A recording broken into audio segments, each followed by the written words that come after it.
เขาที่คนั่นคือผ้าที่จะคนเนี่ยค่ะ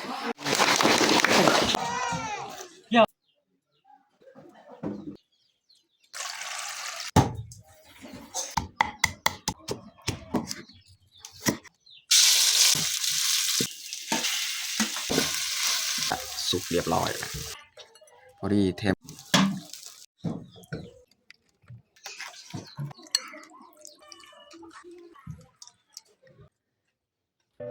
อย่าลืมกดไลค์กดแชร์และกดติดตามเด้อพี่น้อง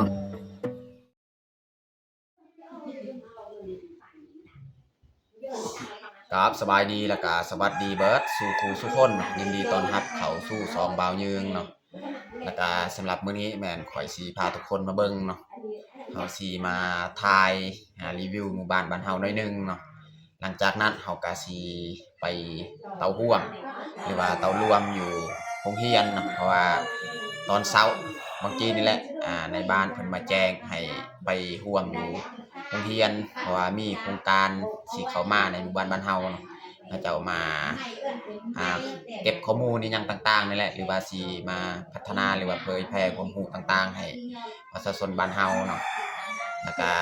มื้อนี้ข้อยก็สิพาทุกคนไปเบิ่งเลยเนาะแต่ว่าก่อนเฮาสิไปร่วมหันเรายืนก็สิมาถ่ายรีวิวในหมู่บ้านบ้านเฮาก่อนจักหน่อยนึงแล้วจึงไปรวมอยู่หันกับลูกกับเมียไปรวมอยู่โรงเรียนโอเคมีแต่ทุกคนติดตามเบิ่งติดตามชมบรรยากาศอยู่ในหมู่บ้านบ้านเฮาสำหรับมื้อนี้เนาะมีแต่ทุกคนติดตามชมตามเบิ่งแบบยาวเลย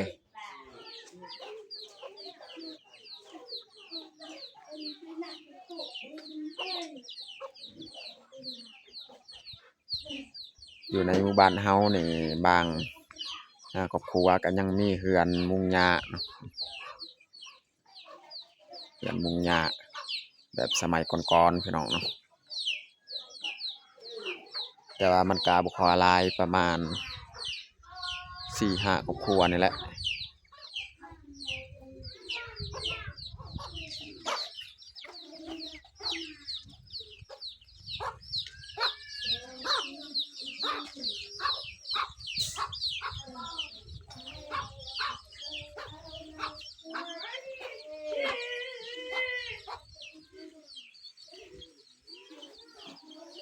เขากองฟืนไว้แบบนี้แหละแต่ว่าเจ้าของเฮือนน่าจะบ่อยู่บ้านเนาะไปให้ไปสวนแล้ว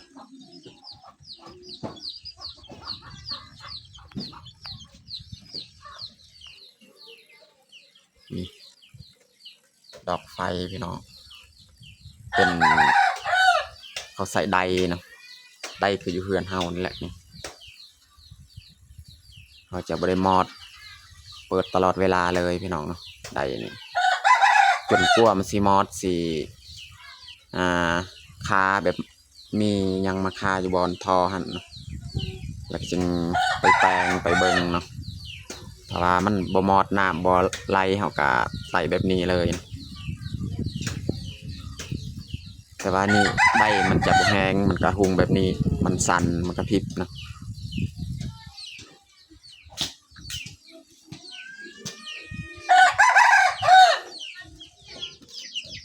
อันนี้ก็แม่นชาวบ้านเพิ่นปั่นอ้อยหรือว่าปั่นน้ำอ้อยเขาเอาน้ำอ้อยนี่มาผสมกับยาสูบเนาะเขาจะสูบเนาะพี่น้องเบิ่งวิธีการปั่นจะเอาไม้แบบนี้แหละมาเห็ดแล้วก็เหยียบมีเสือกเหยียบทั้งลุมเนาะ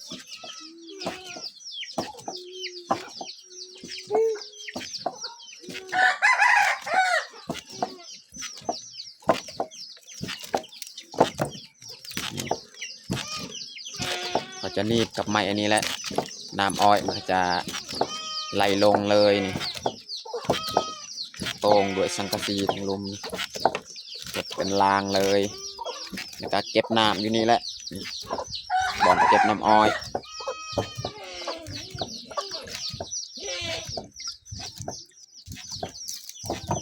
หลังจากเขาเก็บน้ำอ้อยนี่แล้วเขาก็เอามาต้มนี่พี่น้องเบิ่งนี่อันนี้โตเขาต้มกำลังต้มเนาะ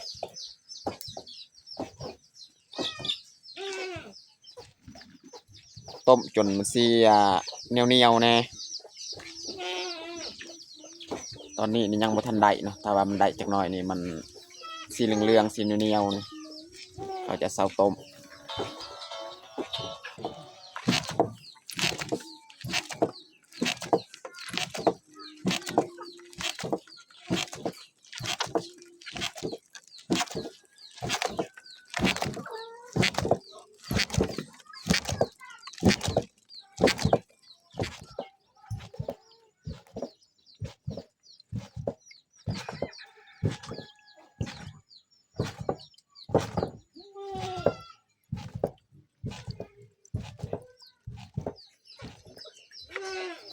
หลังจากเขาต้มอันนี้แล้วเนาะเขาผสมกับยาสูบเขากำมาสูบแบบนี้แหละพี่น้องนี่ทุกคนเห็นบ่เขาจะสูบแบบนี้อีกเนาะขั้นตอนของมันแต่ละขั้นตอนเลย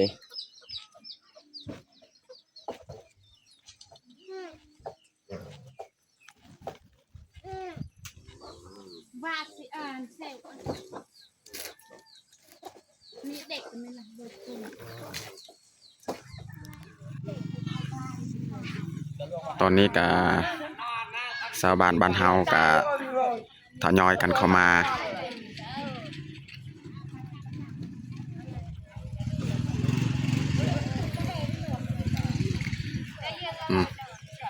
เขาจะมาเตาโฮมอยู่นี่ก่อนเนาะอยู่เดินนี่ก่อนเนาะแล้วเราจึงมาขึ้นอยู่ในหันขึ้นมารวมอยู่ข้างในห้องเลยเนาะ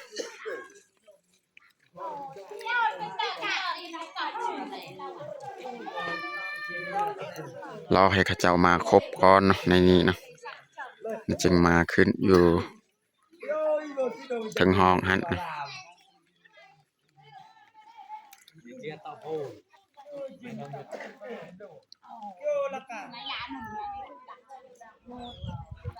คนนี่ยังมากบ่ทันได้เบิดเทื่อเนาะ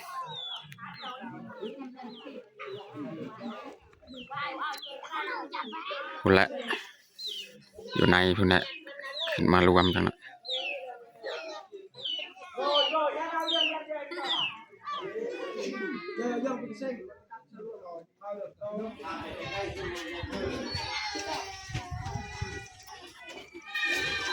ตอนนี้ก็เริ่มสีเข้าห้องประชุมแล้วพี่น้องเนาะ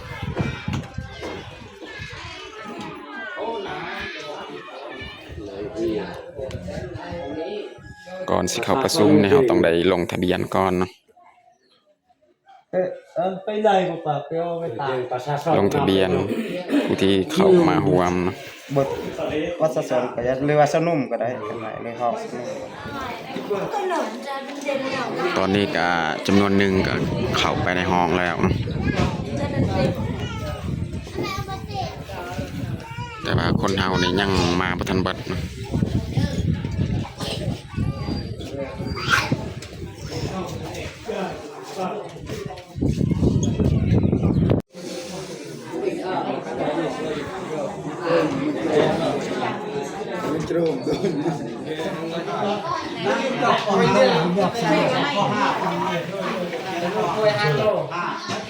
เต็มเลยพี่น้องคนมารวม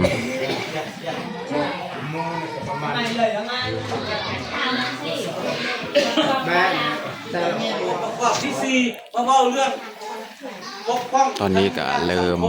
เปิดกล่องประชุมแล้วพี่น้องเลยกระยาคือมาเป็นอำนวยความสะดวกต้องอายุ18 ปีขึ้นเมื่อจังหวัดมาเก็บเกี่ยวได้จังไรเขาสิทำท่านคอยเลือกไปในเขาสิมาว่าในคอยยีกนี่มันผิดเด็กคนมาเก็บเกี่ยวนี่ต้อง18 ปีเขาสิมาคัดเลือกหัวหน้ากลุ่มพี่น้องเนาะ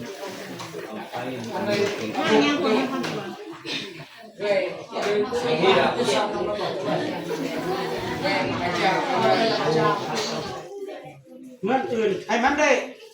จากหลังบ้านเอาเวิร์ดนี่31บอก30ให้มันได้ทุกหลังคา31หลังคาเฮือนบ่เว้าครอบครัวเป็น2 3ครอบครัวก็อย่าต้องแบ่งปันกันให้มันสิทธิเสมอภาคเต็มพวกเลยเป็นตัวระยะ เ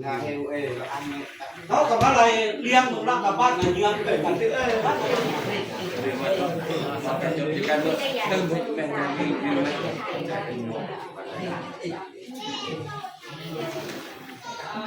หนาวนั่นคือผ้าที่จะคนเนี่ยบ้านเช่าพี่บอกว่าเปลี่ยนทุกอย่างสิหน้าเสียงพร้อมกับหน้าชม นี่คือเจ้า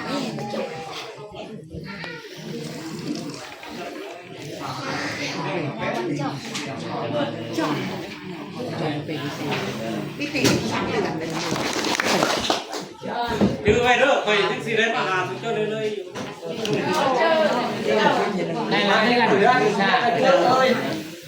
ถือว่าพิธีของเฮาก็สำเร็จลงแล้วพี่น้องประชาชนบ้านเฮาก็พักผ่อนได้สำเร็จการเอาโฮมประชุมอยู่นี่เนาะ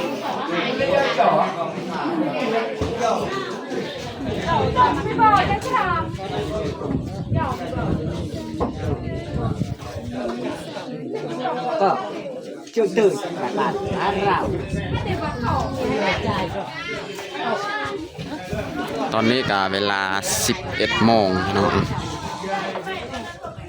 ถือว่าสิ้นสุดการประชุมสำหรับมื้อนี้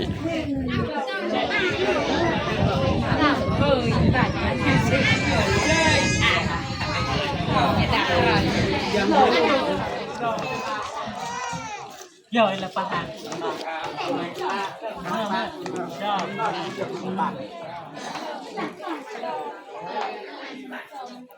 เอาก็เกลื่อนกลาด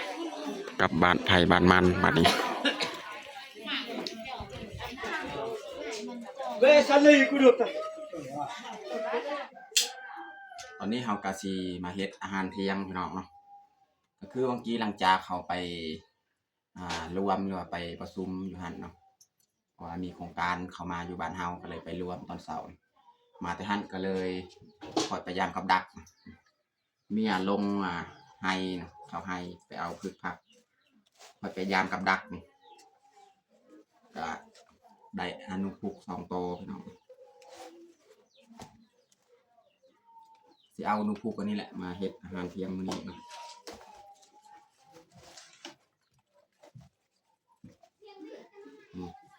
อันนี้ตัวหนึ่งมีอีกตัวหนึ่ง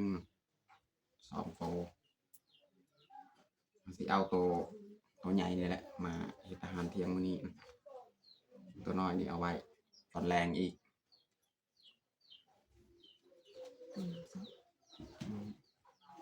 เขาสิล็อกเลยนะคนเพราะว่าตอนนี้เมียกำลังดังไฟสิหุงข้าวก่อนเนาะเพราะว่าข้าวตอนเช้านี่เบิดแล้วก็เลยหุงข้าวมาอีกก็สิลกคนถอนคนแล้วก็จึงมาเฮ็ดอาหารน้ำลังจังหน่อยเนาะ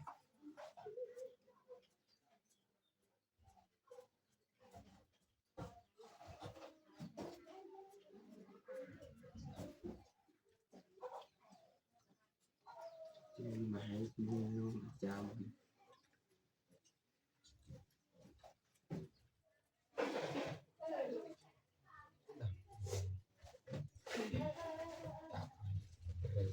เจ้า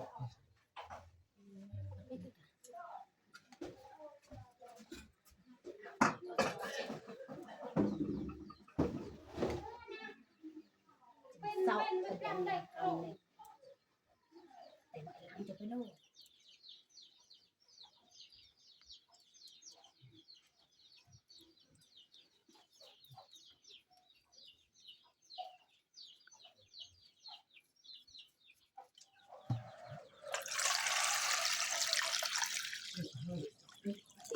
ลองกินยา ก็ได้ตัดหลง nhớ đau mới đau thì rồi đã rọt đủ rọt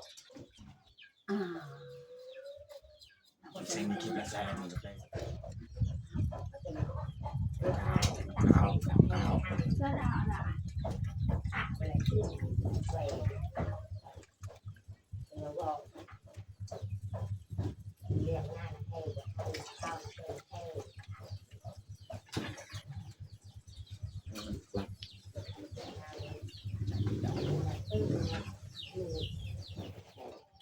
นี้ก็เรียบร้อยพี่น้องเนาะเราทำความสะอาดวันนี้เราสีมาพักเลยเนาะก็คือเราสีเห็ดผัดกะเพราพี่น้อง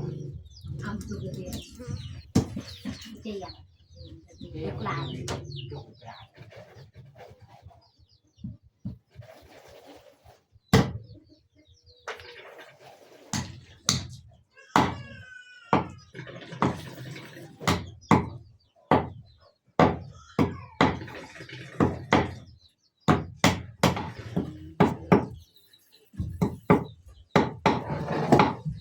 sắp những nhiều tàu rồi thì đây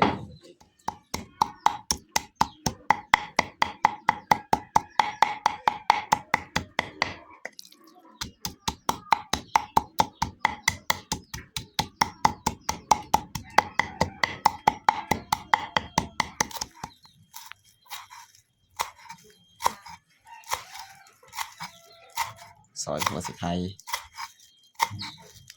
sỏi thằng bay em lời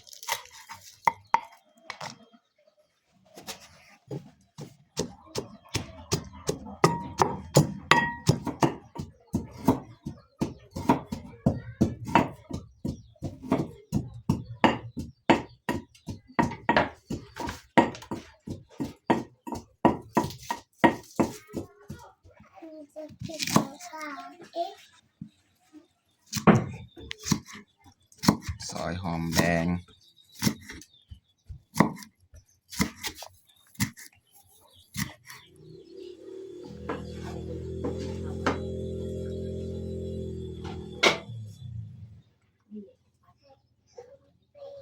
ตอนนี้จะเรียบร้อยเราเตรียมเครื่องปรุงยังจะเรียบร้อยเนาะเราสีเริ่มผัดเลย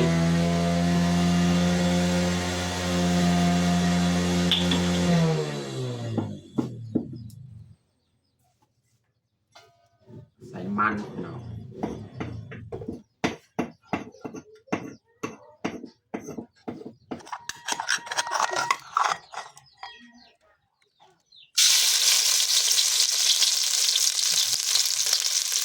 ใส่คาอีกเนาะ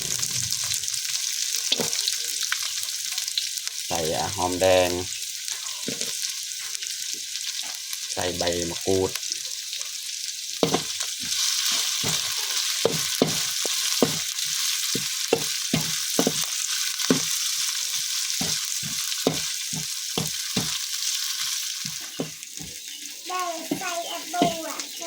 วันนี้เราสีใส่ซีดนูของเราเลยบาด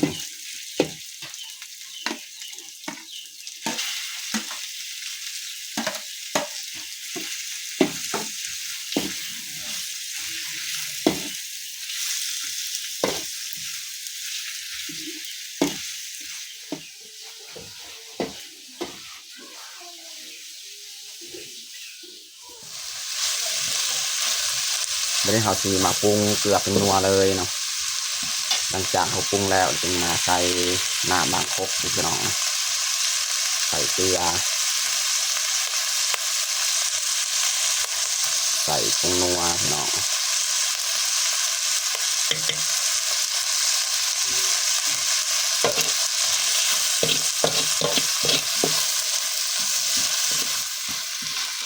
เดี๋ยวเขาคนกับน่าจะเข้ากันเดี๋ยวเขาสิใส่น้ำบางคกแบบนี้น้ำลำคกเลยเพื่อให้ซีดของเขาเนี่ยมันจะสุกดี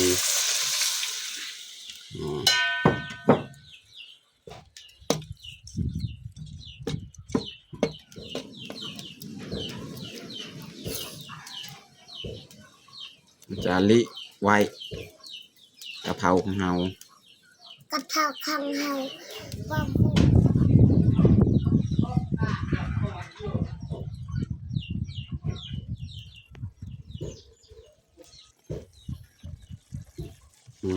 พี่น้องเราจะใส่น้ำแบบนี้มันจะสุกได้ดีพี่น้องเนาะ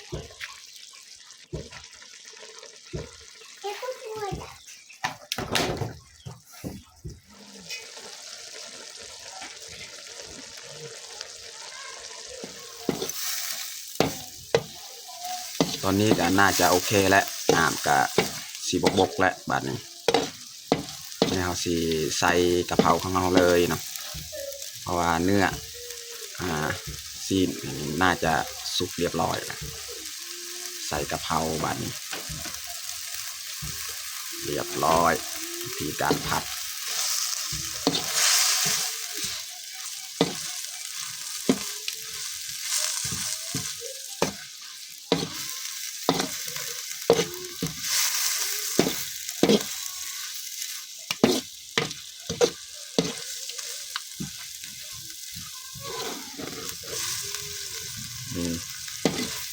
หอมๆเลยพี่น้อง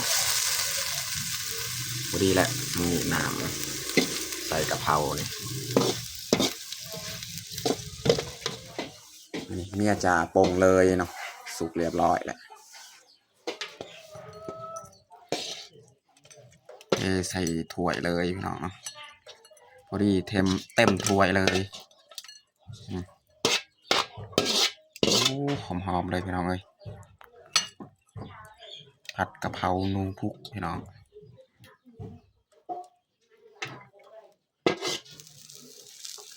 นี่แมนเฮาสีต้มน้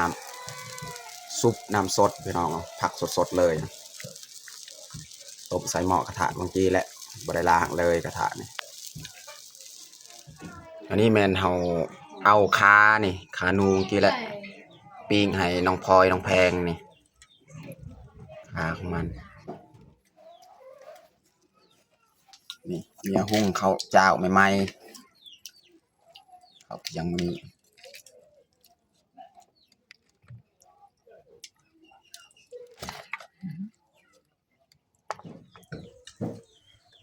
ตอนนี้ก็สุกเรียบร้อยแล้วเอาปิ้งขาให้น้องแพงน้องพลอยนะ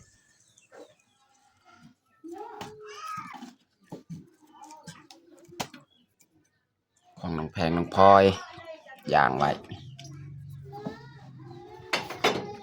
อันนี้แมนซุปพี่น้องซุปผักเมื่อกี้แหละข้าวเจ้าสำหรับเที่ยงมื้อนี้เนาะแล้วก็ผัดกะเพรานูของเราแล้วก็มีแจวอีกหนึ่งแจวพี่น้องเนาะสำหรับอาหารเที่ยงของเรากับบัดสำนี้แหละตอนนี้ก็เรียบร้อยเฮาแต่งข้าวของเฮาแต่เฮาจะลงมือกินข้าวเที่ยงเลยเอามาทุกคนมากินข้าวเที่ยงนำกันเอาน้องพ่อยลุงปานกินข้าวน้องพ่อยนี่กินก้อนอันนี้จ้าเย่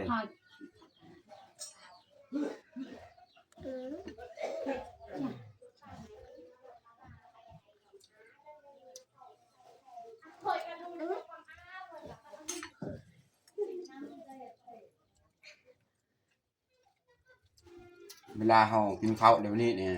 มี FC บางคนคอมเมนต์บอกว่าเป็นยังเวลากินข้าวนี่คือบ่ใส่ถ้วยใส่จานคนละจานเนาะบ่ยึงก็อยากเฮ็ดแบบนั้นแหละแต่ว่าถ้วยนี่บ่ค่อยมีนะพี่น้องเนาะถ้วยบ่มีบ่ครบคนเนาะก็เลยต้องได้กินแบบนี้เลยนะพี่น้องถ้าว่าถ้วยมีนี่เฮาก็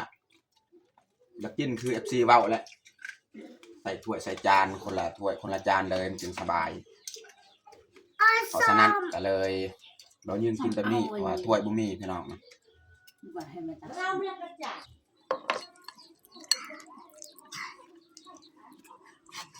ยาก่อนจะหนาหนกมาจามไง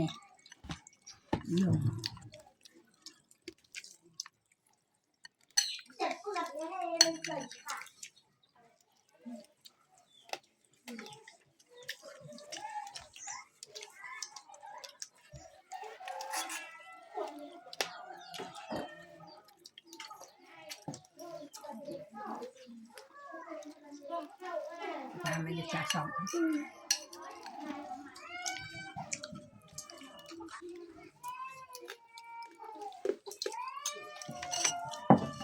จ่าเห็นผักสดพี่น้องนี่จ่าคนประกาศจ่าเนี่ยน้องพลอยกับมักกินผักกันกินน้องพลอย